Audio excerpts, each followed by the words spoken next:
আসসালামু আলাইকুম। সবার সুস্থতা আর মঙ্গল কামনা করে আজকের ভিডিওটা শুরু করে দিচ্ছি।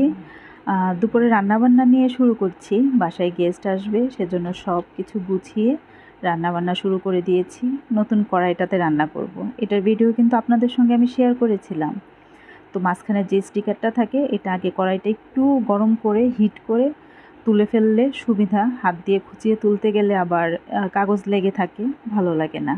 তো বিসমিল্লাহ বলে রান্না শুরু করে দিয়েছি।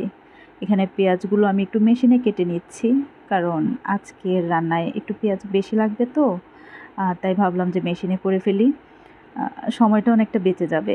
আর সব কিছু যেহেতু গুছিয়ে কাজ করি, তো একটু সময় লেগে যায়। অলরেডি 1:30টা বেজে গেছে, আমি এখনও রান্না বসাইতে পারি নাই, কারণ সব কিছু গুছিয়ে নিয়েছিলাম সেজন্যে। তো এখন রান্নাটা শুরু করে দিচ্ছি। মাছ ভাজা হয়ে গিয়েছে, তো ইলিশ মাছটা ফার্স্টে বসিয়ে দিচ্ছি।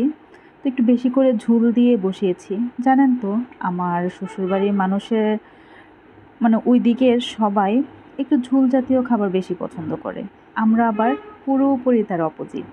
আমরা একটু ভুনা ভুনা টাইপের খাবার পছন্দ করি, মাছ ভেজে খেতে পছন্দ করি। ওনারা আবার কাঁচা মাছ খায়।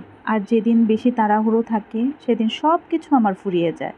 আজকে আদা বাটাও ছিল না, তো কী আর করব, ভাবলাম যে মশলাটা কষাতে থাকি, তারপর একটু আদা এই যে গ্রেট করে দিয়ে দিচ্ছি। তাড়াহুড়োর মধ্যে এখন আবার ছিলে ব্লেন্ড করতে গেলে একটু সময় লেগে যাবে। অলরেডি বললামই তো, অনেকটা লেট হয়ে গিয়েছে। তো আমি আজকে বাটা মশলা, গুঁড়া মশলা সবই অ্যাড করছি। আমরা একটু ঝাল খেতে পারি, তাই হয়তোবা দেখছেন ঝালের পরিমাণটা অনেক বেশি। তো একটু ঝাল করে রান্না করলে মজা লাগে। আর বললামই তো, আমরা ঝাল একটু বেশিই খাই। এদিকে তো গরুর মাংস হচ্ছেই, ওইদিকে আমার ইলিশ মাছটা কিন্তু হয়ে গিয়েছে। কিছু কাঁচামরিচ দিয়ে নিলাম।